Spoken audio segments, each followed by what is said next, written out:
E aí galera, tudo bem com vocês? Nós vamos para mais uma aula, hoje uma aula falando sobre o fílum artrópoda. Como nós já citamos esse filo em outros momentos, o filo artrópoda ele tem o seu nome também de origem grega, em que artron significa articulação e podos pés, mas não se resume apenas a pés ou patas articuladas. Nós vamos observar que esses organismos eles apresentam o corpo completamente articulado. É o filo mais numeroso que nós encontramos, em torno de 1 milhão de espécies catalogadas. Se nós pararmos para pensar que molusca, que é o segundo filo mais numeroso, tem em torno de 200 mil espécies catalogadas, a artrópoda bate de muito longe esse número. Nós vamos observar também que esse filo ele se apresenta adaptado a praticamente todos os ambientes. Ele apresenta tanto metabolicamente como morfologicamente características que proporcionam vantagens na competição com outras espécies. A sua capacidade reprodutora também é muito significativa. Eles produzem um grande número de descendentes. A eficiência como ele realiza as atividades funcionais, ela é sim, incomparável perto de outros grupos. Os artrópodes apresentam também uma grande resistência às variações ambientais e também às substâncias tóxicas. Quando nós pensamos nas pragas da agricultura, o quanto elas são resistentes aos pesticidas utilizados. E também esse grupo é caracterizado por apresentar organismos que vivem em sociedade, como as formigas, as abelhas e os cupins. Para colocarmos algumas características exclusivas desse grupo, o corpo desses organismos ele é metamerizado, ele é dividido em compartimentos, em porções, e essa metamerização ela é toda distribuída pelo corpo, não só a estrutura corpórea, mas também todos os seus apêndices. Então as patas, as antenas, os aparelhos bucais, todos eles são divididos e articulados. Também há a presença, protegendo essa estrutura corpórea, de um exoesqueleto formado por um polissacarídeo que apresenta nitrogênio na sua estrutura, que é a quitina.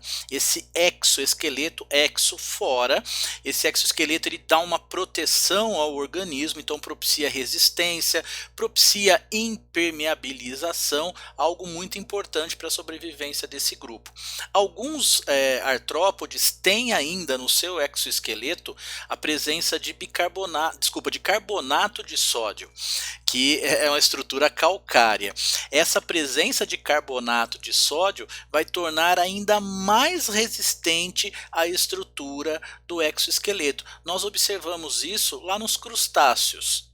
Então aqui, para que a gente possa entender esse processo de segmentação, nem todos os artrópodes obedecem a essa segmentação, mas basicamente nós temos a cabeça, o tórax e o abdômen. Reparem que todos os apêndices estão localizados no tórax. Na cabeça nós vamos ter as antenas, o aparelho bucal, os ocelos ou os olhos compostos, dependendo do tipo do organismo. Em relação ao crescimento dos artrópodes, é um crescimento singular dentro do reino Animalia. Eles não crescem através de uma curva, como nós observamos nos outros animais. Eles crescem num viés de degraus. Eles crescem com alguns momentos específicos, e esses momentos são denominados de muda ou equidise. O que acontece nessa muda? Se nós pensarmos que o exoesqueleto ele é rígido, a estrutura corpórea internalizada, protegida por esse exoesqueleto, ele cresce continuamente. Porém, em um dado momento, esse exoesqueleto ele se torna pequeno, ele já não comporta mais a estrutura corpórea, sendo assim necessária a troca. Essa muda ecdise, ela é controlada por hormônios, no caso a ecdisona.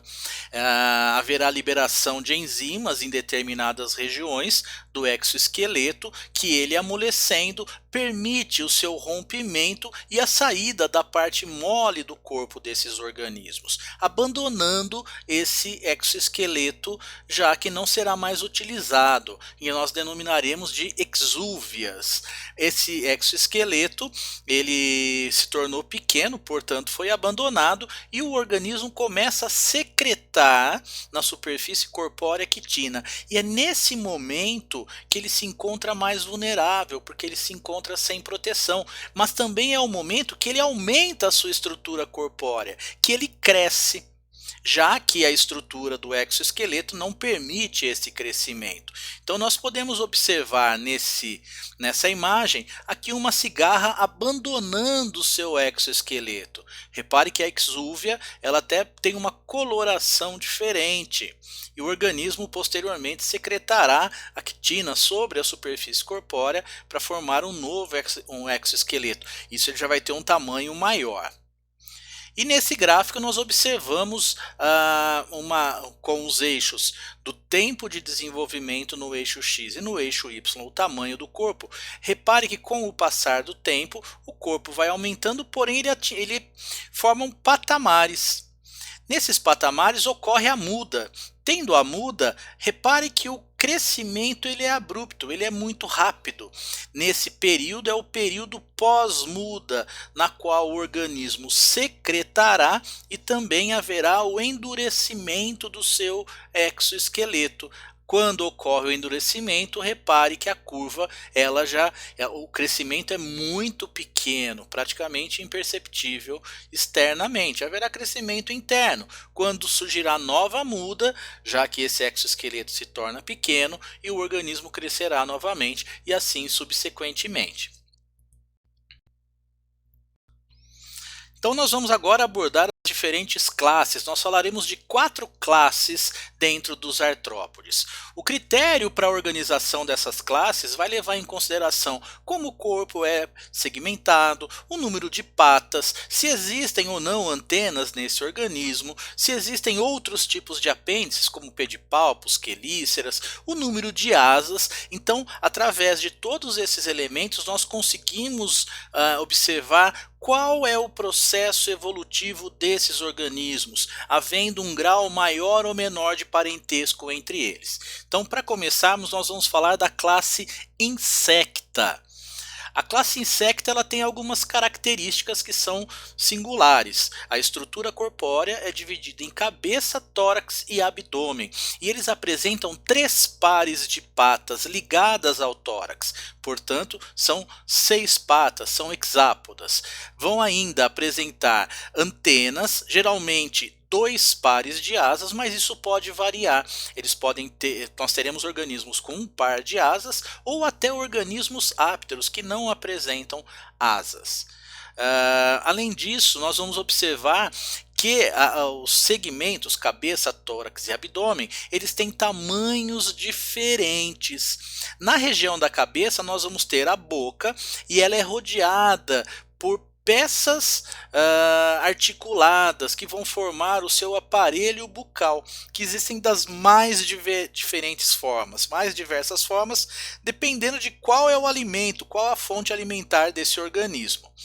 Então nós vamos ter aí os palpos maxilares. Só para a gente ilustrar isso, reparem aqui, nós temos na esquerda o aparelho bucal de um gafanhoto. Repare que ele é todo articulado, são várias peças que formam essa estrutura de aparelho bucal.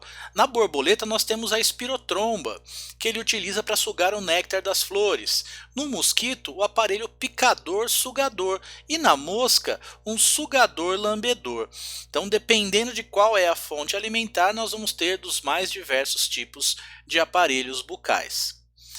Nós vamos encontrar na cabeça também antenas. A antena ela está associada à função sensorial, à função de percepção que o organismo tem do meio e muitas vezes comunicação entre eles também.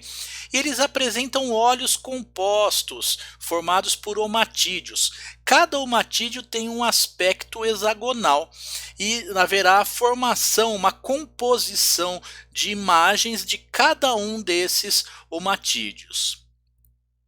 Então aqui nós observamos os olhos e os omatídeos, em que eles aparecem em grande quantidade na estrutura desses organismos. Já em relação ao sistema digestório, nós vamos observar que o sistema digestório ele é dividido basicamente em três porções: anterior, média e posterior. Na região anterior haverá o tratamento mecânico do alimento.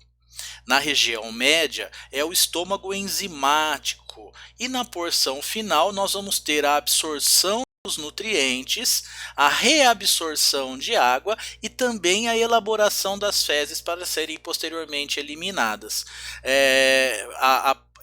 Essa absorção dos nutrientes ela será encaminhada diretamente para o sistema circulatório. E o sistema digestório tem uma associação com o sistema excretor. No caso dos insetos, nós teremos os túbulos de Malpighi, que são projeções que ficam ao longo do corpo do organismo, retirando os excretas. Geralmente o excreta é o ácido úrico, justamente pela economia de água, não há necessidade de ser extremamente diluído, e ele vai ser descarregado na porção final do intestino, lá na região posterior, e esses excretas sairão diretamente com as fezes. Então nós observamos nessa imagem a porção anterior do sistema digestório, com boca, faringe, papo e o proventrículo, aí a porção mediana do estômago e a porção posterior. Reparem que os túbulos de Malpighi desembocam na região posterior, para que possam eliminar os excretas juntamente com as fezes. Em relação ao sistema circulatório, esse organismo tem circulando nos seus vasos a hemolinfa. A hemolinfa é um sangue incolor. A circulação dos insetos é uma circulação dorsal e aberta, também chamada de lacunar. O coração desses organismos ele bombeia a hemolinfa em direção à região anterior. Nessa região nós vamos encontrar as hemocélies, que são aberturas, são lacunas em que haverá desembocamento do sangue. Então todo o sangue bombeado desembocará nessa hemocele.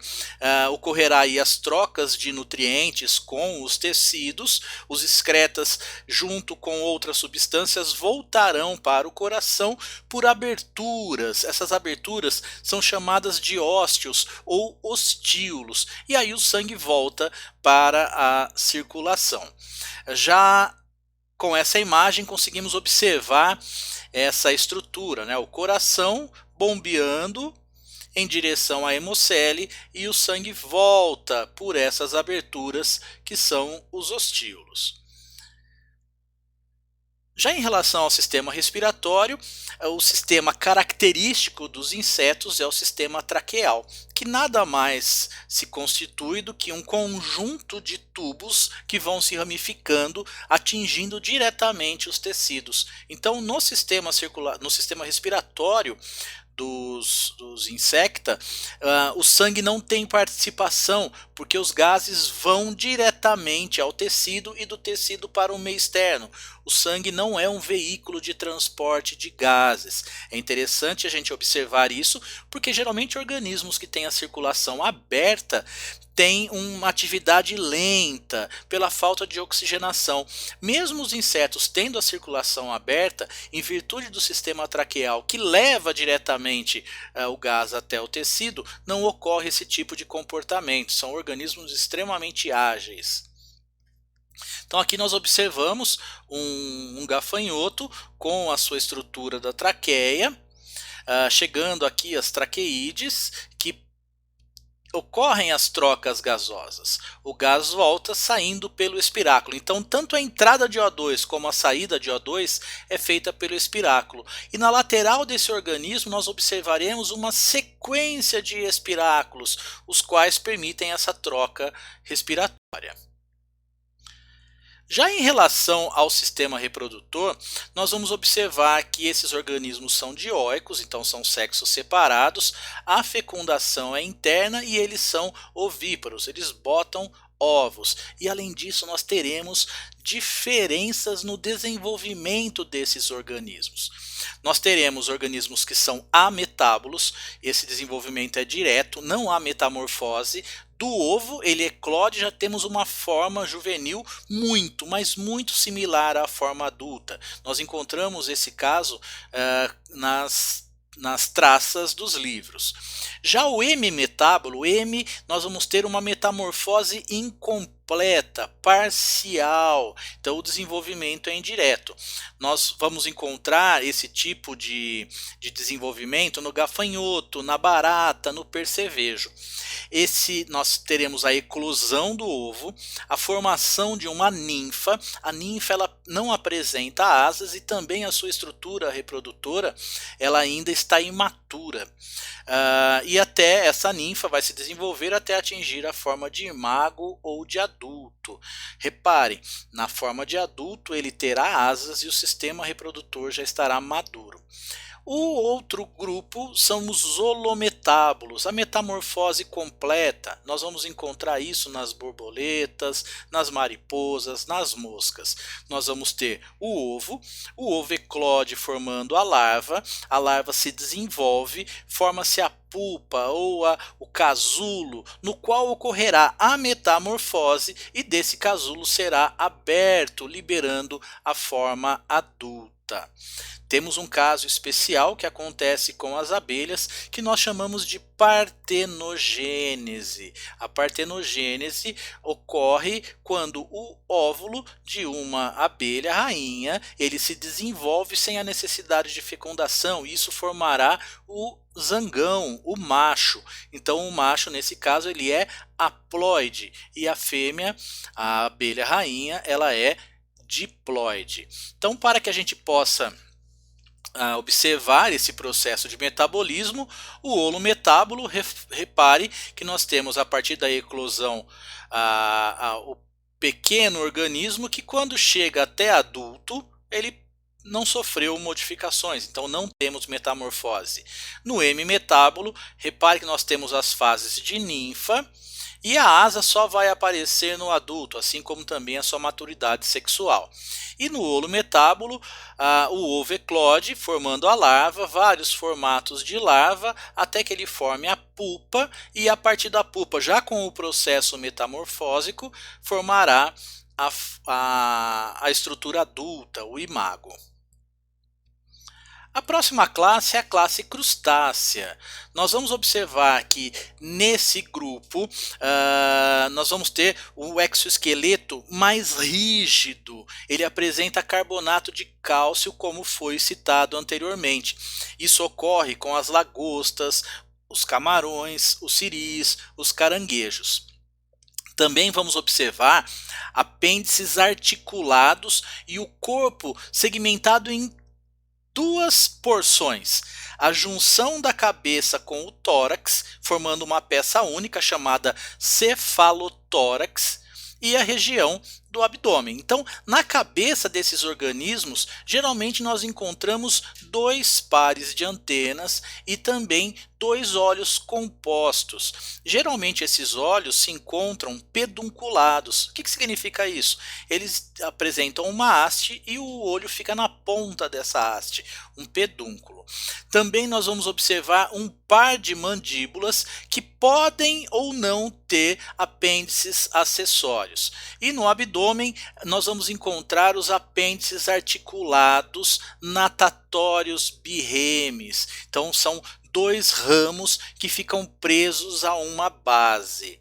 Então aqui nós observamos uma lagosta com o cefalotórax. Repare o abdômen desse organismo, a característica dele, com o apêndice birreme.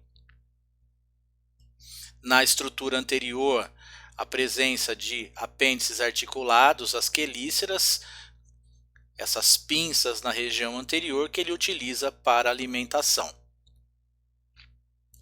para captura, né, dos organismos.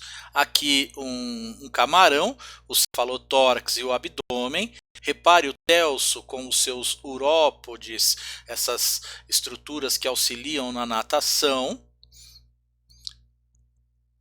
Observamos os olhos pedunculados, as antenas e as pinças na região anterior. Em relação ao sistema respiratório desses organismos, a grande maioria é aquática, então eles respiram por brânquias. Nós vamos ter espécies terrestres, como o tatuzinho de jardim, a barata da praia, caranguejos terrestres. Esses organismos apresentam adaptações não tão profundas, não é completo o seu processo, já que eles têm essas estruturas que há necessidade de elas se manterem constantemente úmidas para realizarem as trocas gasosas. Então, basicamente, esses organismos apresentam brânquias. O que nós observamos aqui nesse siri aberto. As brânquias estão localizadas nas laterais. Já em relação ao sistema excretor, nós vamos observar que eles apresentam glândulas, são chamadas de glândulas verdes. Essas glândulas elas se localizam na região anterior do corpo e a sua abertura é na base das antenas. Então esse poro ele se abre na base das antenas, liberando os excretas. São também chamadas de glândulas antenais. Nós observamos então nesse organismo, mostrando a estrutura da glândula verde, com o seu tubo excretor, uma bexiga e o nefridióporo, o qual era lançada para o meio exterior na base das antenas. Já a reprodução, nós vamos observar que na maioria desses organismos eles são dioicos, algumas espécies são hermafroditas e a fecundação é sempre cruzada, não há o processo de autofecundação. Na maioria o desenvolvimento é indireto, nós vamos encontrar uma forma larval livre natante. Se nós pegarmos o lagostim, por exemplo, ele não tem fase larval e o desenvolvimento é direto, é uma exceção dentro desse grupo. Então nessa imagem aqui nós conseguimos observar o ovo eclodindo, o náuplio, uma primeira forma larval, protozoeia, mísia, o estágio pós-larval que ele só cresce, amadurece e forma novas estruturas, expande algumas estruturas como as antenas, e aqui nós temos um organismo adulto. A próxima classe é a classe aracnida.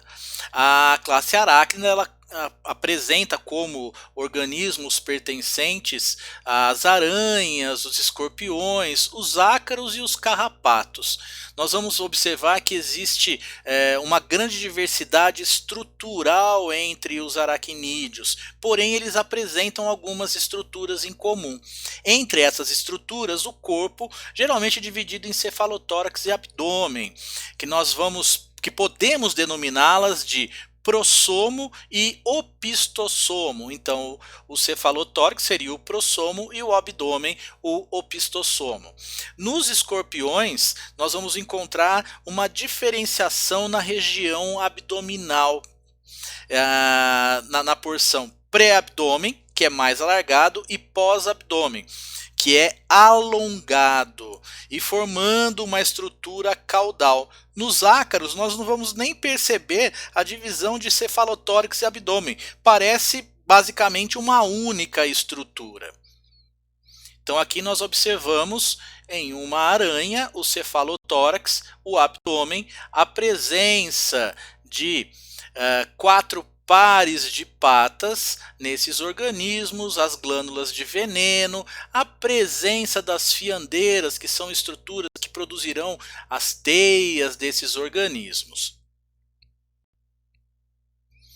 Então nós vamos observar que os aracnídeos eles se caracterizam por não possuir antenas, Nem as mandíbulas, eles vão ter quelíceras. Além dessas quelíceras, os aracnídeos têm ao redor da boca um par de pedipalpos. Essas estruturas elas vão ter as mais variadas funções nos organismos desse grupo, de fixação dos organismos, da presa. Então ele vai ter das mais diversas funções.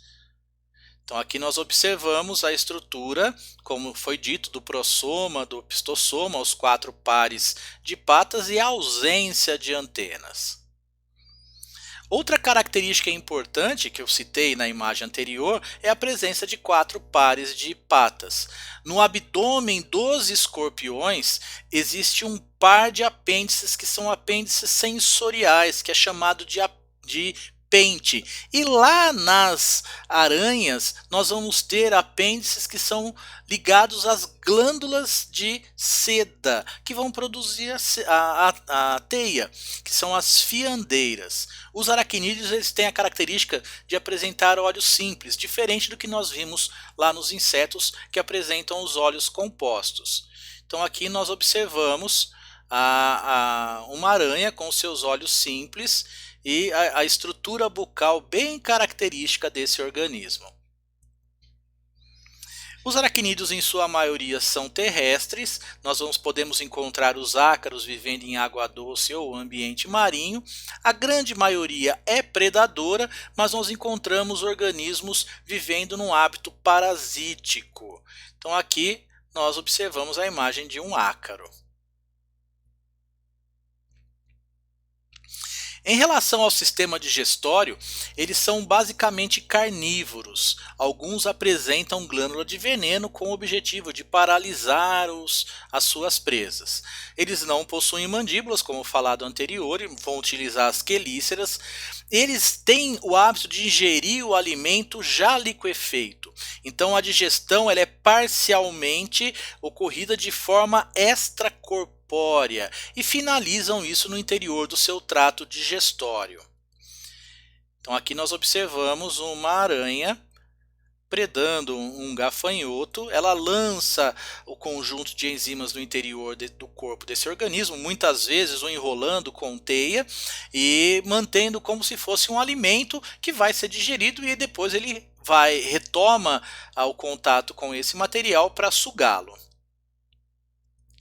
Já o sistema excretor é muito semelhante ao dos insetos, tanto que também é chamado de túbulo de Malpighi, e a abertura para a saída dos excretas é feito em poros próximos às coxas, às pernas, por isso são chamados de glândulas coxais. Já o sistema respiratório, nesse grupo ocorre as filotraqueias, também chamadas de pulmões foliáceos. Nada mais vai ser um conjunto de lamelas de dobras irrigadas que vão se comunicar com o exterior do corpo através de um orifício que se chama estigma. Nesse grupo, o sangue transporta gases. Então nós observamos aqui a presença da filotraqueia com o sangue e as trocas de gases ocorrerão nessa estrutura. Já o sistema nervoso, nós vamos encontrar gânglios no cefalotórax. O sistema nervoso dos aracnídeos é muito desenvolvido. Eles têm olhos simples que discriminam movimentos, mas elas apresentam, no caso das aranhas, cerdas táteis, que ficam principalmente localizados nas suas pernas.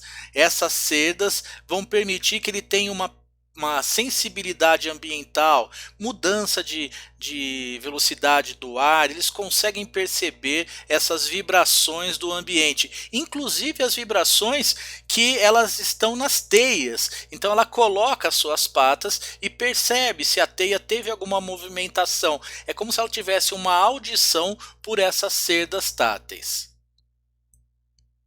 Então aqui nós observamos o sistema nervoso desse grupo, o gânglio na região anterior, a fusão dos gânglios do prossoma e todos os gânglios do opistosoma, inclusive a presença ali do nervo óptico.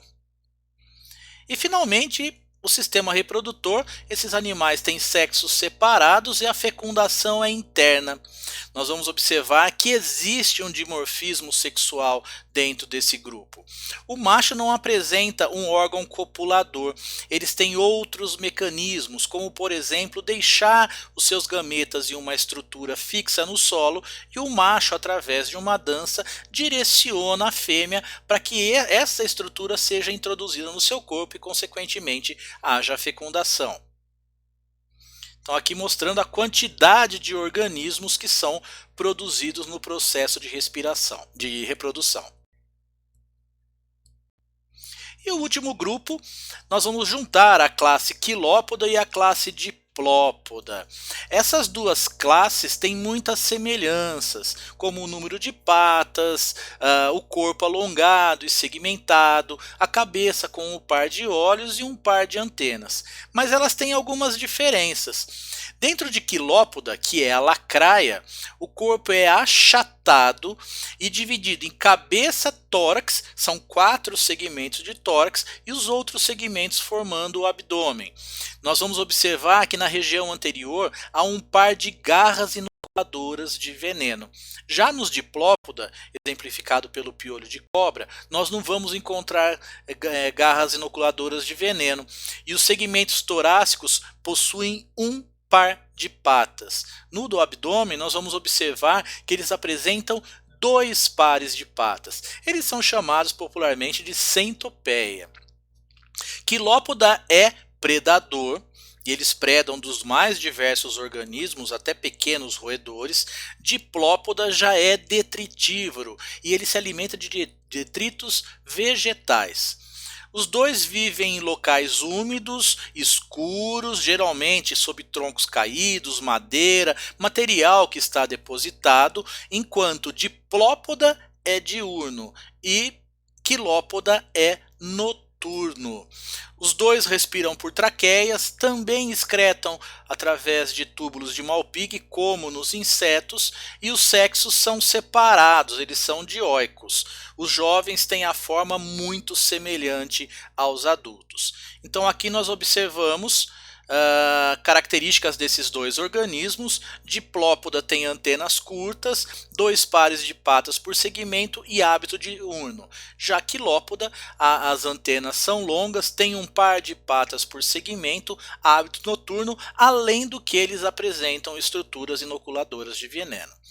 Então é isso aí, galera. Essa foi a nossa aula sobre artrópodes. Espero que vocês tenham curtido. Aqui no finalzinho de vídeo eu vou deixar uma nova indicação de um canal de um professor de física com aulas bem bacanas para vocês assistirem. Valeu? Até a próxima aula.